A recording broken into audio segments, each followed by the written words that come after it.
Hello again. This is Steve Turner. We're at the First United Methodist Church, and we're in the study of the Screwtape letters. So, if you remember from our previous lessons, this is a series of letters from Screwtape to Wormwood, and there are 31 letters. We've covered 21 of the letters, and today we will cover 3 more letters. We'll cover letter 22, 23, and 24.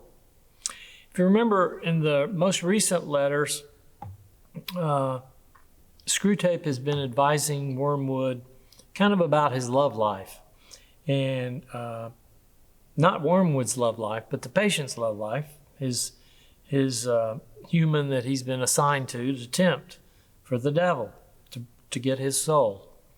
And so he's talked about being in love and how humorous the demons find that. He talked about different kinds of women that might be suitable for the patient, especially with regards to the devil winning his soul.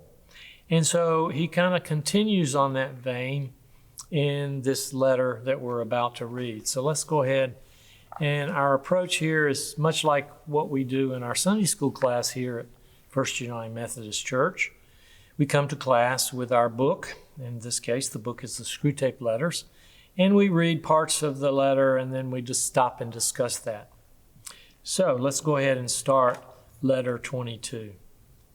So, your man is in love, and in the worst kind he could possibly have fallen into, with a girl who does not even appear in the report you sent me.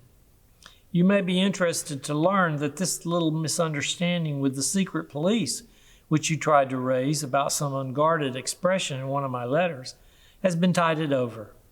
If you were reckoning on that to secure my good offices, you will find yourself mistaken. You shall pay for that as well, for your other blunders. Meanwhile, I enclose a little booklet just issued on the new House of Correction for incompetent tempters. It's profusely illustrated, and you will not find a dull page in it. This is your typical Screwtape kind of humor that he uses with Wormwood. He continues, I've looked up this girl's dossier and am horrified by what I find. Not only a Christian, but such a Christian, a vile, sneaking, simpering, demure, monosyllabic, mouse-like, watery, insignificant, virginal bread and butter miss. The little brute, she makes me vomit. She must be a pretty good Christian. If she makes Screwtape vomit, that means she's on the right track. He continues, she stinks and scalds through the very pages of the dossier. It drives me mad the way the world has worsened. We'd have had her in the arena in the old days. That's what sort she is. Not that she'd do much good there, either. A two-faced little cheat, I know the sort, who looks as if she'd faint at the sight of blood and then dies with a smile. A cheat every way. Looks as if butter wouldn't melt in her mouth and yet has a satirical wit. The sort of creature who'd find me funny. Filthy, insipid little prude, and yet ready to fall into this booby's arms like any other breeding animal. Why doesn't the enemy blast her for it if he's so moonstruck by virginity, instead of looking on there grinning?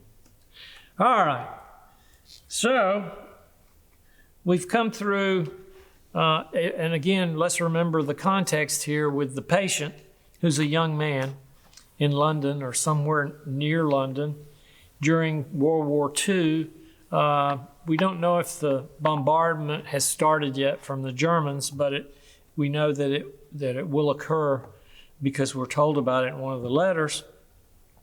But this young man, who we previously learned was living with his mother, he has an occupation. We don't know exactly what it is. But he, he's dated other women, but he's fallen in love with this girl, this Christian. This vile, sneaking, simpering, demure, monosyllabic, mouse-like, watery, insignificant, virginal bread and butter miss. These are for Screwtape to describe her this way, she must be very angelic. Because remember, everything he says, we have to think of the opposite. And so he's very upset with Wormwood that the patient has already done this, and he knows nothing about this woman. He had to find out on his own. He had to look her up in the dossiers. Let's see what he says. I looked up this girl's dossier. So the devil has dossiers on all of us. It'd be interesting to see what each one of our dossiers look like. But again, it's good for the patient because, again, you remember in one of his previous letters, he talked about some friends that the patient had made. They were smart, rich. Let's see, what was another term he used? Superficially intellectual, so on and so on, very critical. He was very pleased when the patient was making friends such as these. He encouraged Wormwood to help grow that relationship. But again, the patient has found some other people now. So we'll see that as we talk about how he has developed a relationship with this young woman. And even worse, he gets to know this woman's family and whole circle. Could you not see that the very house she lives in is one that he ought never to have entered? The whole place reeks of that deadly odor. The very gardener, though he's only been there 5 years, is beginning to acquire it. Even guests at a weekend visit carry some of the smell away with them. The dog and the cat are tainted with it, and the house is full of the impenetrable mystery. So my question would be, what is this impenetrable mystery? I'll give you a clue. It's the same mystery that they haven't discovered about God. You remember we've talked about that. It's God's love. It's love. The whole house is full of this impenetrable mystery. The whole house is full of love. That's the stench to Screwtape. We are certain, it is a matter of first principles, that each member of the family must in some way be making capital out of the others, but we can't find out how.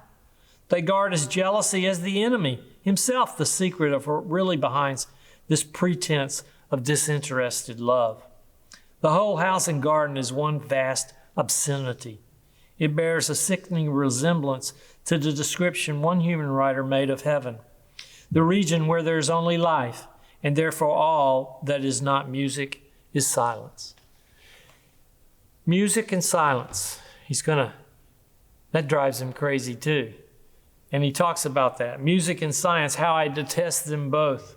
How thankful we should be that ever since our Father entered hell, though longer ago than humans, reckoning in light years could express, no square inch of infernal space and no moment of infernal time has been surrendered to either of those abominable forces, but all has been assigned to noise.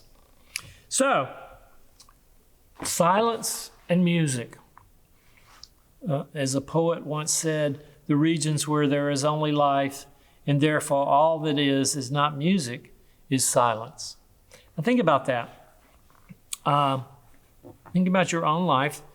Most people enjoy music. I've met a few that didn't, which was really kind of strange to me. But most people enjoy music. And silence is a different kind of music, so to speak. It's the absence of any noise, any music. But both of these are instruments of God and for God, which, as you can imagine, the devil doesn't like at all. And so he's really upset here. He's upset with the whole idea that the patient is now in love with this woman. And not only that, her family is a Christian family. So now he's in this group that's the worst group he could ever be in, because he can now grow and learn and become closer to God and closer to his fellow man. Now, what's interesting about this letter is that it ends in a strange way. Here, the manuscript breaks off and is resumed in a different hand. In the heat of composition, I find that I've inadvertently allowed myself to assume the form of a large centipede. I'm accordingly dictating the rest of my letter to my secretary. Now that the transformation is complete, I recognize it as a periodical phenomenon.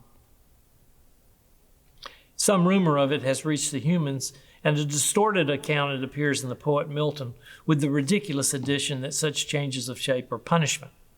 A more modern writer, someone with the name of Shaw, has, however, grasped the truth. Transformation proceeds from within and is a glorious manifestation of that life force which our Father would worship if he worshiped anything at all, meaning the devil. In my present form, I feel even more anxious to see you, to unite you to myself in an indissoluble embrace. So he's a centipede now, and it's signed Toadpipe. Toadpipe must be his secretary. For his abysmal solemnity, Undersecretary Screwtape. And he's got all these little, letters after his name. The letters are T-E, B-S, etc. I don't know what B-S stands for. I don't know what T-E stands for, but I'm sure Lewis did.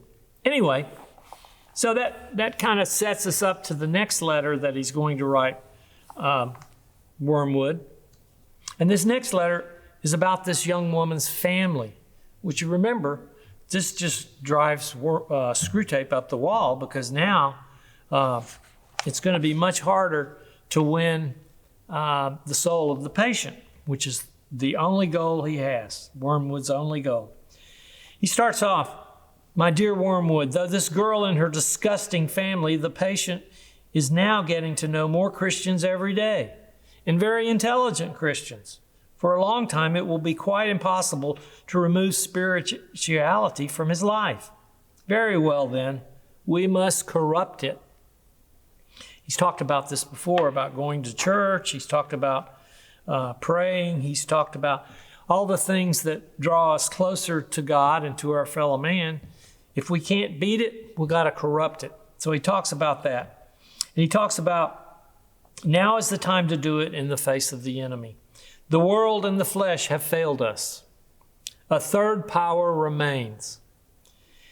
And success of this third kind is the most glorious of all.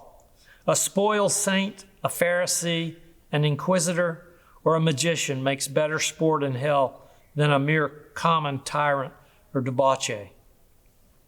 All right. So, what is this third power?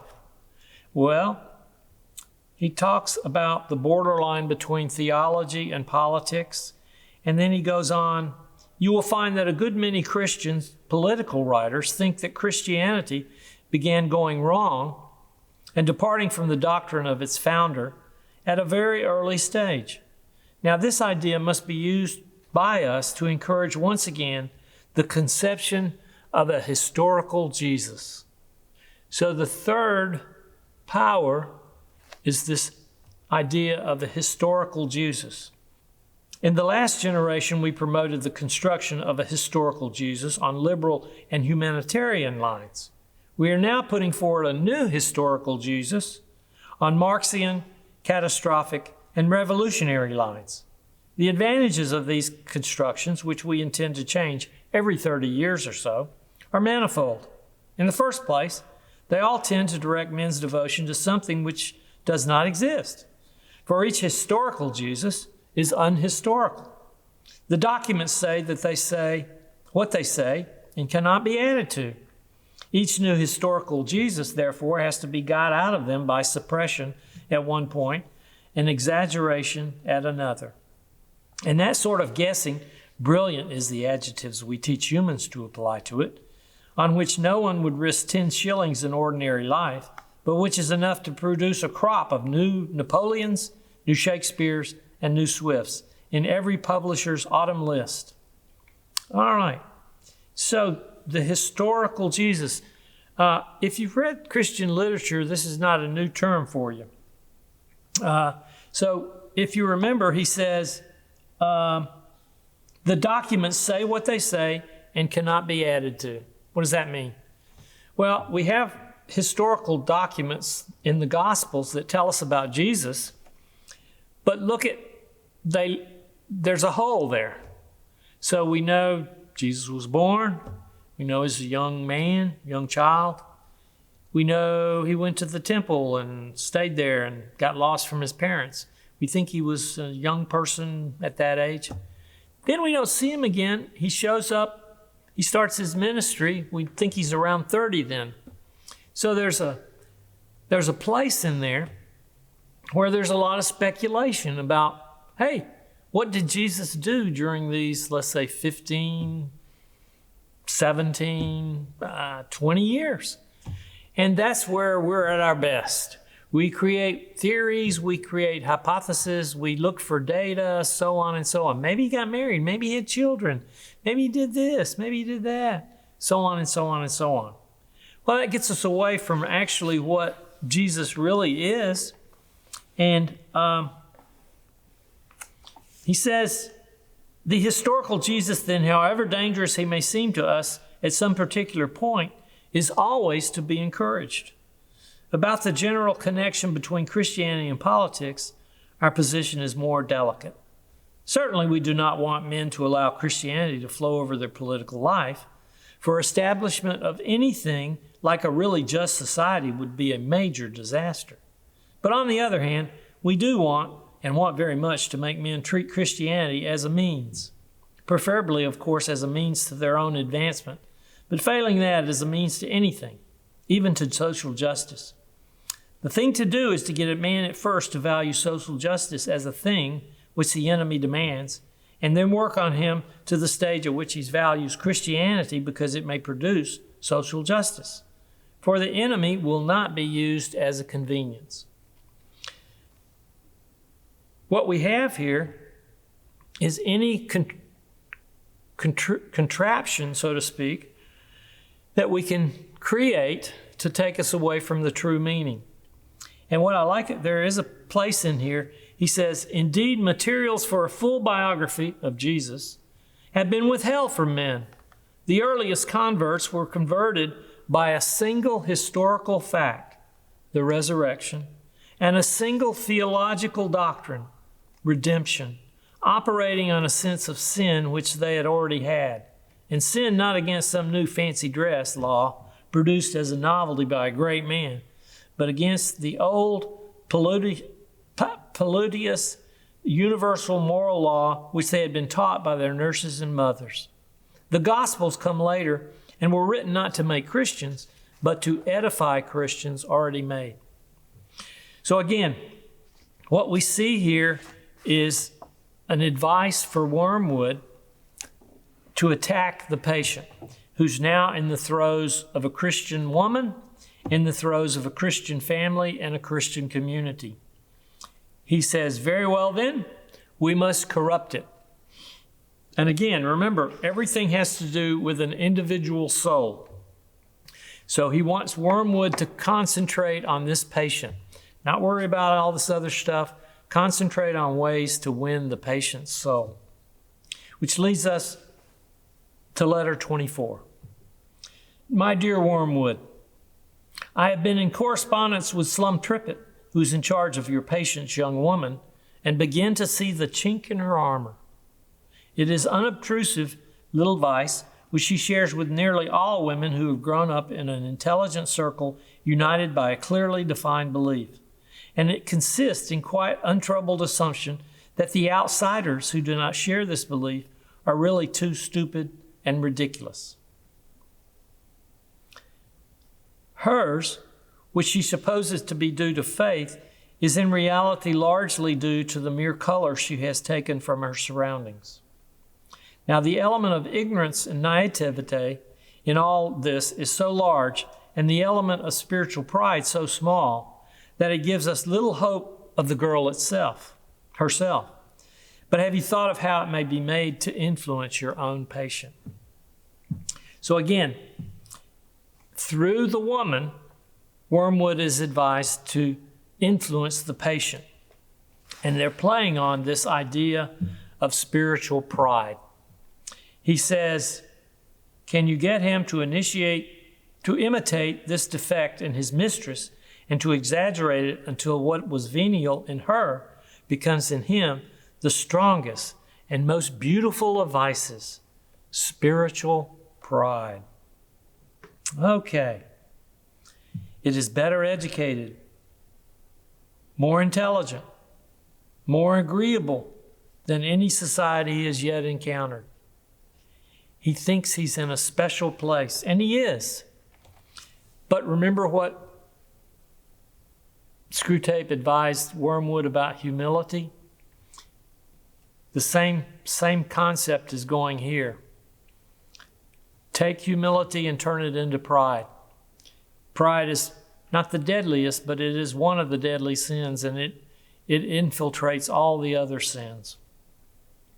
And if there is no shame, it's because of pride.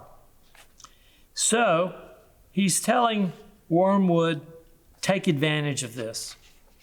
This young man is new to these Christians. These are some really mature Christians that he's around. And he's a brand new Christian. The patient is a novice. He's in a new circle.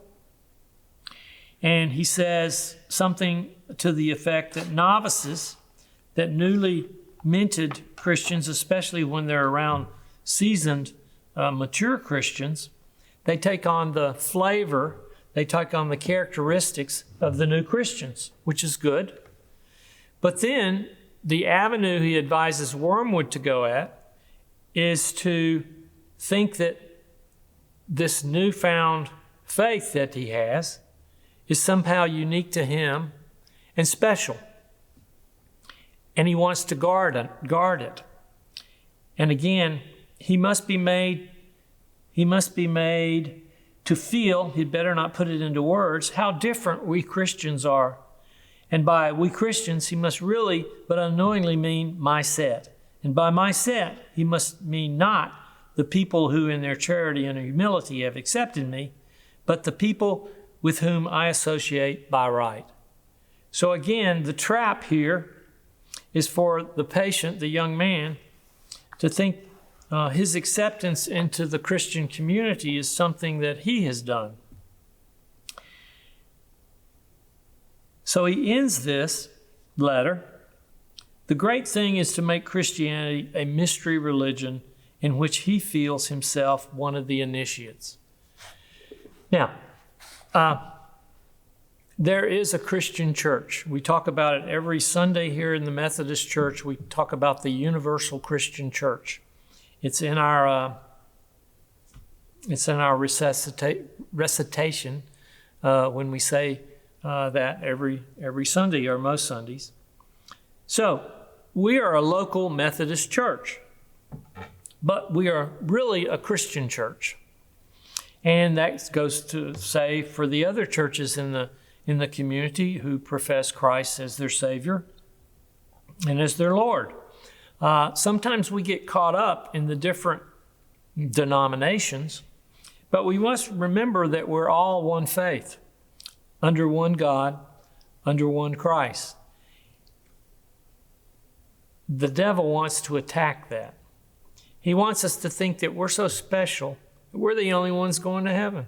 We're so special, we're the only ones doing good works. We're so special, we're the only one God loves. The devil has us in his grips when that is our attitude.